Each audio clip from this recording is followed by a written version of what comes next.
I want to talk about the Roaring Twenties for a few moments, and I think the best way to do it is to maybe approach it as a series of episodes or little vignettes. There's a couple of overarching ideas I want you to keep in mind as we discuss the 20s. One, the United States is emerging as a consumer society. People have moved to the cities. People are drawing paychecks for the first time in their lives. And you know what happens when you have money in your pocket. You want to go spend that money. So we were increasingly becoming a consumer society. We're also becoming, the country as a whole is becoming a mass culture. What's available in New England is available in Southern California. What's available in the Keys is available in Washington State. Increasingly becoming a mass culture. The South will hold out for a bit longer. The South is generally regarded as a distinctive region of the country. This will begin to fade after the Second World War, but nevertheless, you see the beginnings of it here in the 1920s. Mass culture, consumer society, and there's something else. Those conventions that we discussed last time that are sort of up in the air and in flux. This creates a bit of tension and a sense of turbulence in the 1920s. So let's look at some of these examples. I mentioned Prohibition briefly last time. WASP culture, white Anglo-Saxon Protestant culture, views the consumption of alcohol as perhaps as evidence of a weak character. Protestants regard themselves as the bastion of traditional American culture. The 1920s, of course, will see the influx of millions of immigrants from both Asia and from Europe and the Mediterranean. And many of these immigrants, especially Jews and Catholics from Europe, partake of alcohol. They drink wine with dinner, for instance, instead of iced tea or milk. And so immigration becomes linked in the WASP mind with alcohol, with maybe a degenerate character, with a sense of otherness, that these people are not true Americans, they can't be assimilated, these type of ideas. One of the results of this, of course, is the passage of Prohibition. Prohibition bans the manufacture and sale of alcohol in the United States. Now, this is an attempt by WASP culture, and you see the progressives behind this effort that we discussed earlier. This is an attempt to remedy the ills of society.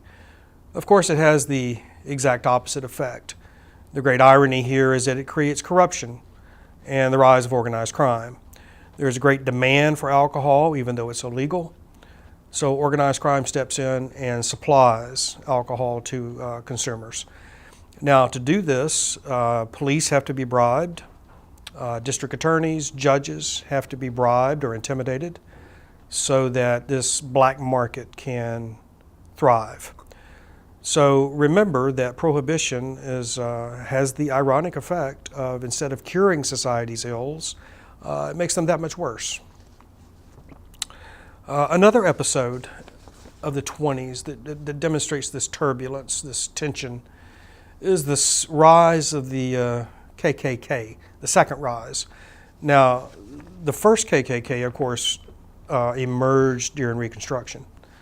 It was an attempt to maintain white supremacy, to intimidate Republicans down south, and of course to intimidate African Americans.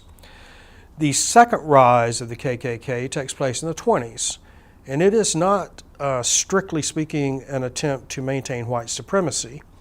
It is an attempt to enforce Americanism, or what the WASP culture perceives as true American values. So immigrants will come under attack, Jews and Catholics and Asians, in addition to African Americans. This new KKK will be idealized to a degree by one of the early classic films, Birth of a Nation, which of course was shown in the White House numerous times by Woodrow Wilson. Another example of the 1920s in this increasingly complex society that's emerging, I should say that we're becoming an increasingly pluralistic society. There's not just one way of doing things or one way of thinking.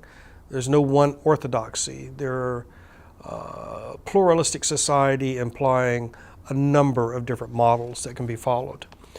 We have the rise of the Harlem Renaissance here. This results in part from an internal migration, African Americans leaving the South, going to the North, seeking wage-paying jobs in factories instead of back-breaking sharecropping in the South.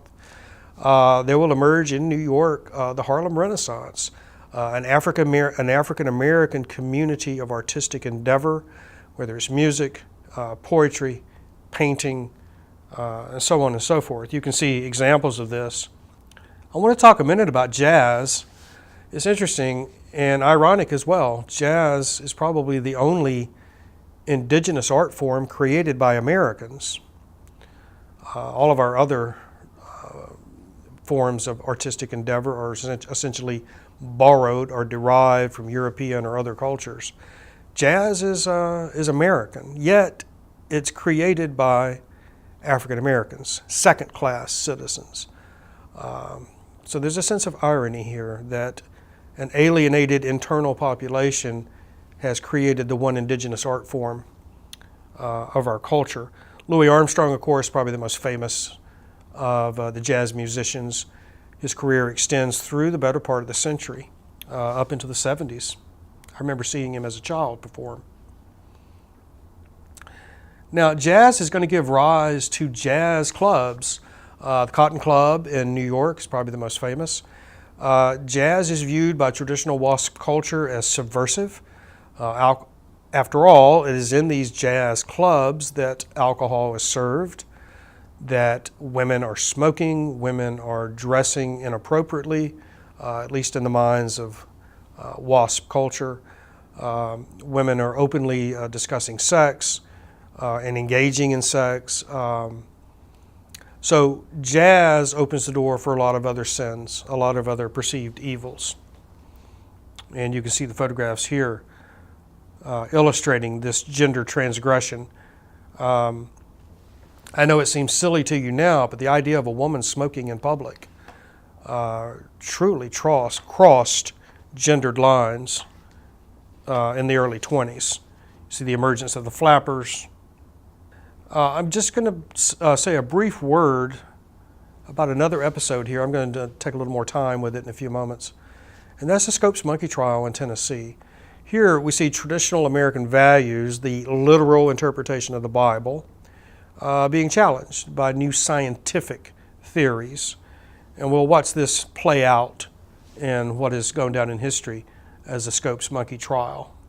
But I'll come back to that. Probably the most famous actress of the 1920s, a young lady from Brooklyn, New York, named Clara Bow. She was a major star. She appeared on the front of magazines and she starred in many films. She had certain qualities that were appealing to both men and women. And we've seen celebrities over the years with these type of qualities. I suppose Marilyn Monroe or Elvis, maybe Madonna, that have this sort of cross-gendered appeal. Clara Bow looked like a flapper. She appeared in silent films, and indeed her career came to a screeching halt once sound was introduced into motion pictures. The reason is that she had a very thick nasal Brooklyn accent, which did not come across well on film. So there's a sense of irony here as well. Here, America's biggest movie star, her career ends when sound begins. Another word about Clara Bow, I think in our society today, you can't throw a rock without hitting a celebrity. Here it begins. This mass consumption, consumerism. You can consume Clara Bow, you can go to the movie theater, you can buy products that she endorses. You can dress like her, cut your hair like her. Beginning of celebrity. Another celebrity, still well known today, is Babe Ruth. Played for the Yankees for many years, created a powerhouse there in the Yankee organization. Yankee Stadium, indeed, was built to house his fans. They used to refer to Yankee Stadium as the house that Ruth built. Babe Ruth is one of the first American celebrities. You can consume Babe Ruth by going to a ball game, buying a ticket. You can follow Babe Ruth if you live in California and you can't get to the Bronx. You can follow him by looking at the box scores in your newspaper. You can listen to Yankee games on the radio. Babe Ruth is a part of this mass culture. He's available in Washington State, just as he is available in New York City. The beginning of celebrity. Another figure that really epitomizes the 1920s, the Roaring Twenties, is Charles Lindbergh. I remember even as a child, we learned about Lindbergh, and he was compared to Christopher Columbus. Lindbergh, of course, was the first man to fly across the Atlantic, solo flight across the Atlantic Ocean. And he was hailed as a great hero. Again, an explorer, someone doing something entirely new and quite dangerous, obviously. If you read details about Lindbergh's flight, it is rather intimidating. He had to stick his head out the window to see, and he had to stay awake for that long, long flight, many hours across the Atlantic Ocean. How he did this is still something of a mystery to me. But Lindbergh emerges as a celebrity and as a great hero to the American people.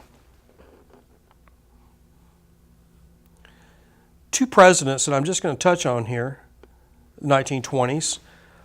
President Calvin Coolidge. Coolidge presided over this boom era of the 1920s. I believe he's famous for saying that the business of America is business, a true adherent to laissez-faire. And the gentleman that follows him in the White House, Herbert Hoover. On paper, Hoover looked to be the perfect American president.